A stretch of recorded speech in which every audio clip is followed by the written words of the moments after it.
کیا آپ نے کبھی سوچا ہے کہ محرم کا مہینہ ہر مسلمان کے دل میں اتنی گہری اہمیت کیوں رکھتا ہے؟ جاننے کے لیے ساتھ رہیے۔ السلام علیکم، میں ہوں شاہدہ پروین اور آپ دیکھ رہے ہیں تزکیہ اردو۔ نئے چاند کے طلوع ہوتے ہی نئے اسلامک سال کا آغاز ہوتا ہے اور اس سے محرم شروع ہو جاتا ہے۔ مگر ایسی کیا چیز ہے جو اس مہینے کو دنیا بھر کے مسلمانوں کے لیے خاص بناتی ہے؟ آئیے محرم کی تاریخی اور روحانی اہمیت کو جانیں اور دیکھیں کہ ہم کس طرح اس کی برکتوں سے مستفید ہو سکتے ہیں۔ محرم ایک مقدس مہینہ۔ محرم اسلامی کیلنڈر کا پہلا مہینہ ہے اور اس کی منفرد جگہ ہے۔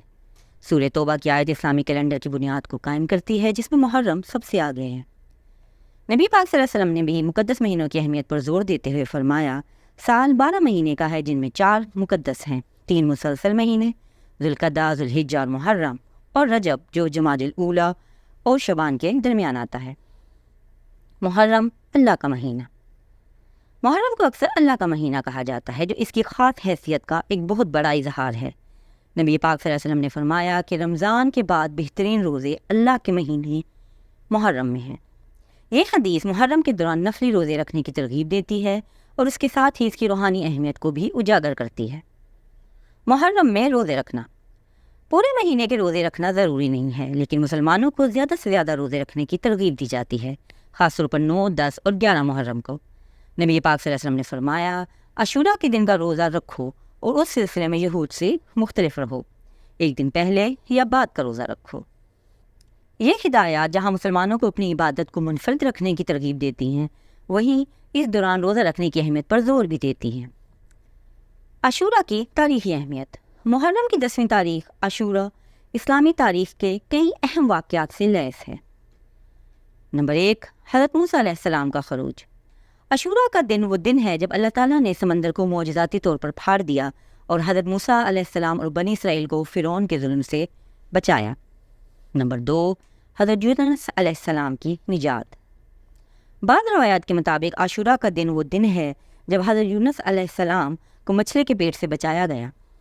نمبر 3، حضرت نوح علیہ السلام کی نجات۔ بعض روایات عاشورہ کو اس دن کے ساتھ جوڑتے ہیں جب حضرت نوح علیہ السلام کی کشتی چودی پہاڑ پر ٹھہر گئی تھی۔ نمبر 4، حضرت آدم علیہ السلام کی معافی۔ ایک روایت یہ بھی ہے کہ عاشورہ کے دن حضرت آدم علیہ السلام کو ان کی غلطیوں سے معاف کیا گیا۔ اسلامی کیلنڈر اور ہجرت۔ اسلامی کیلنڈر جیسے ہجری کیلنڈر بھی کہا جاتا ہے، نبی پاک صلی اللہ علیہ وسلم کی مکہ سے مدینہ کی ہجرت پر مبنی ہے۔ یہ اہم واقعہ اسلامی دور کا آغاز کرتا ہے اور محرم کو پہلے مہینے کے طور پر مضبوطی سے قائم کرتا ہے۔ امام حسین رضی اللہ تعالیٰ عنہ کی شہادت۔ عاشورہ ایک فکر انگیز موقع بھی ہے۔ 680 عیسوی میں کربلا کی جنگ میں امام حسین کی شہادت ہوئی۔ یہ واقعہ امام حسین کے ظلم و جابر حکومت کے خلاف آواز اٹھانے کی یاد دہانی کے طور پر ہمیشہ یاد رہے گا۔ آئیے اب کچھ اعمال پر بات کرتے ہیں جو محرم میں اللہ سے ہمارا تعلق گہرا کریں گے اور ہمیں اللہ سے مزید قریب کریں گے۔ نمبر 1، نفلی روزے۔ جیسا کہ ہم نے پہلے ذکر کیا، مسلمانوں کو محرم کے دوران خاص طور پر عاشورہ اور اس کے ارد گرد کے دنوں میں روزے رکھنے کی ترغیب دی جاتی ہے۔ نمبر 2، زیادہ دعائیں کرنا اور تلاوت کی کثرت۔ محرم کے دوران زیادہ سے زیادہ وقت دعاؤں میں گزاریں اور قرآن کی زیادہ سے زیادہ تلاوت کریں۔ نمبر 3، خیرات کے اعمال۔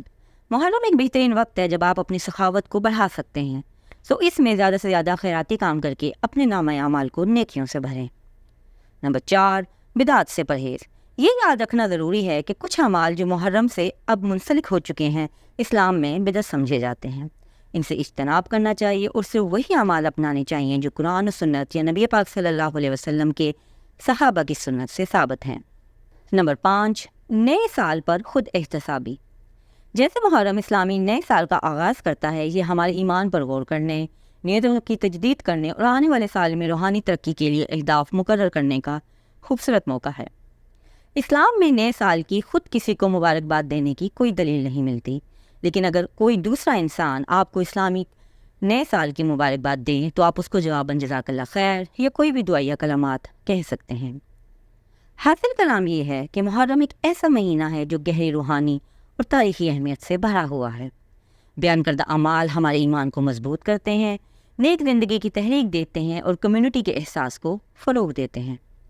اپنے خیالات اور تجربات کو کمنٹس میں ضرور شیئر کیجیے گا کہ آپ اس مقدس مہینے کو کس طرح گزارتے ہیں اور کون کون سی عبادات پر خصوصی توجہ دیتے ہیں۔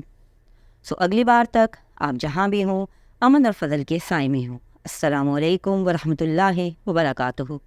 لائک اور سبسکرائب کرنا نہ بھولیے گا۔